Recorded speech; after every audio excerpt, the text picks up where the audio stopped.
Greetings, Greywitch here. So in today's episode of Customized, we are going to look at 3 versions of the Bravado Gauntlet Classic. Now this vehicle will set you back between $461,000 and $615,000, and there is an additional $815,000 upgrade at Benny's if you wish to do so.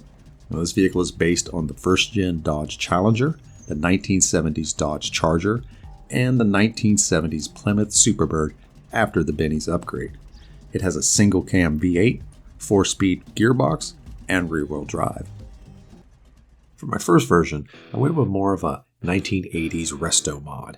I have the vinyl roof, the louvers on the back, and I used a metal paint job, the brushed aluminum, for paint job on pretty much the entire car, and then covered it with the Nakota livery, because it has that cool World War II-esque airplane kind of look. It gives it a real cool look. Chromed out wheels, and I went with the double vented hood, blacked out grille, full splitter across the front, and interior was pretty much just, I went with the racing wheels and the full padded out roll cage. That's pretty much it. I kept it pretty simple, and then the real changing it up, pretty much just kept it black on the inside. All in all, a great looking car, a lot of things you can do with it. The side vents really give it a pretty cool pop, and the split little ducktail spoiler on the end makes it pretty cool. Now for this version, I went for more of like a 70s upgrade. The cars already came out and you just want to upgrade it with all the parts that you could. Now for the paint job on this one, I used the dark purple pearl from the Chameleon collection. And I gave it the Hot Shot livery to get it that really cool hot rod type of look. Blacked out the wheels. Went with chrome on the bumpers and the grille. I went with the split grille with the full headlights. And I also used the bucktooth spoiler. But the engine hood is really what sets this off. It's got the air filter on the top, matched purple paint. Looks amazing while it's going down the road. So this would be, basically your 1970s fully upgraded version. No vinyl on the ceiling, on the roof, and have the padded roll cage with some racing seats on the inside. So still a really cool looking racing car, but this one's the one you would baby a little bit. And it also finishes it off with the side exhaust, which I think looks amazing on this car, especially with the blacked out wheels, because you barely just have a hint of chrome. That adds to it nicely. Now this version is only available after the Benny's upgrade, and I went for a 1970s Superbird version that no one's ever seen. We call this the Blackbird.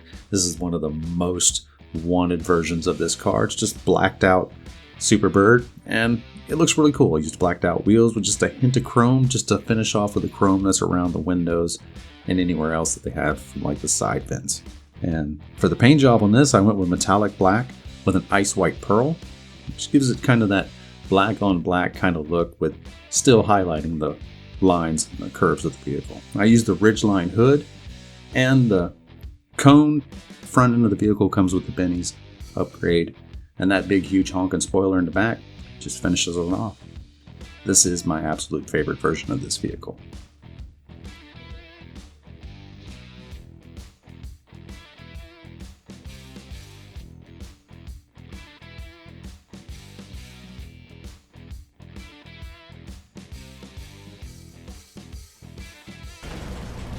Now you might be wondering, what's the performance of this vehicle? It's actually a very good race car. It has good acceleration, as you can see right here. It takes right off. Very good top speed. It's comparable to the Hellfire, if you've ever driven that. Brakes are a kind of okay to good. It just depends. If you upgrade them the full amount, then they're kind of good. If you keep them basic, they're just okay. Good traction, which is really helpful for a muscle car going around corners. Overall, good performing, and is, like I said, a good car for racing. This is one of the ones that I definitely keep in the garage, and I would strongly recommend it for you if you were looking for a muscle car that you wanted to drive in races. Alright, this is Greywitch. I hope this video helped you out, and I will see you next time. Peace!